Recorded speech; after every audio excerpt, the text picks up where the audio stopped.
বীজগণিতের মান নির্ণয়ের যে সমস্ত অঙ্ক চাকরির পরীক্ষায় আসে এর মধ্যে অন্যতম গুরুত্বপূর্ণ একটা অঙ্ক হচ্ছে স্ক্রিনের 1 নম্বর অঙ্কটা, এবং এটা 3 স্টার অথবা আমরা এটাকে ভেরি ভেরি ইম্পর্টেন্টের লিস্টে একেবারে প্রথম দিকে রাখতে পারি।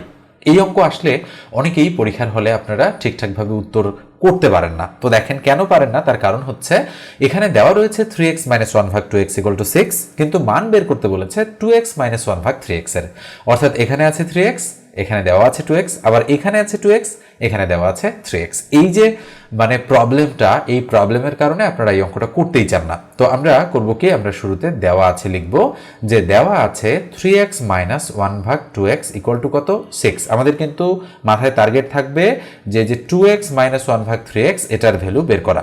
তাহলে আমরা এখানে লিখব বা আমরা যদি লসাগু করি এটাকে, তাহলে 2x হচ্ছে আমাদের লসাগু, 2x দ্বারা 3x কে গুণ করলে কত হবে 6x² মাইনাস 2x ভাগ করলে 1 দ্বারা 1 কে গুণ করলে কত হবে 1 ইকুয়াল হচ্ছে 6।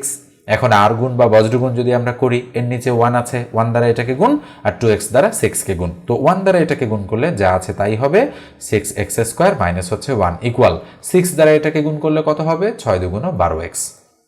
তাহলে বা আমরা এবারে একটা কাজ করতে পারি, সেটা হচ্ছে এখানে তো কোনো কিছু কমন যায় না, তাই না? আচ্ছা, যেহেতু কমন যায় না, আমাদের মিল করতে হবে কত 2x - 1/3x। তো এই যে 1/3x আমি এখানে দেখতে পাচ্ছি, এই 1 এর নিচে যদি আমি 3x দিতাম তাহলে কিন্তু এটা মিলে যেত। তো আমি তো চাইলেই একটার নিচে 3x দিতে পারবো না, আমাকে করতে হবে কি উভয় পক্ষকে আমাদের 3x দ্বারা ভাগ করতে হবে। তাহলে এই কাজটাই আমরা করছি, 6x² - 1 ভাগ হচ্ছে 3x ইকুয়াল টু উপরে হচ্ছে 12x, তার নিচে হচ্ছে 3x। এখানে আমরা লিখব কি যে উভয় পক্ষকে হচ্ছে 3x দ্বারা ভাগ করে। এখন আপনি যদি প্রশ্ন করেন যে আমি কিভাবে বুঝবো যে 3x দ্বারা ভাগ করতে হবে, এটার সরাসরি উত্তর হচ্ছে আপনাকে যেটা বের করতে বলেছে সেটা দেখেই আপনাকে এই ডিসিশনটা কিন্তু নিতে হবে। আর এই জায়গাতেই হচ্ছে আপনাদের প্রবলেমটা হয়।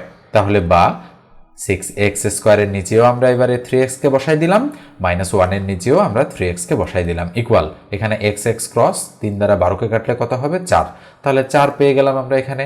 তাহলে বা x² কাটলে উপরে একটা x আর 3 দ্বারা 6 কে কাটলে হবে 2, তাহলে এখানে কত থাকলো 2x - 1/3x = কত 4। তাহলে সুতরাং আমরা তো পেয়ে গিয়েছি 2x - 1/3x এর ভ্যালু কত 4 পেয়েছি, তাই এটাই হবে আমাদের অ্যাপ্রোপ্রিয়েট অ্যান্সার। এই যে দেখেন আমাদের কিন্তু 2x - 1/3x এর ভ্যালু বের করতে বলেছে, তাই আমাদের সঠিক উত্তর হবে গ নম্বর যে অপশনটা সেটা। তো নিঃসন্দেহে অঙ্কটা আপনারা বুঝতে পেরেছেন। যদি বুঝে থাকেন তাহলে অবশ্যই একটা লাইক দিয়ে দেবেন আর ফলো দিতে ভুলবেন না, আর ইউটিউব থেকে দেখলে অবশ্যই সাবস্ক্রাইব করবেন। ধন্যবাদ সবাইকে।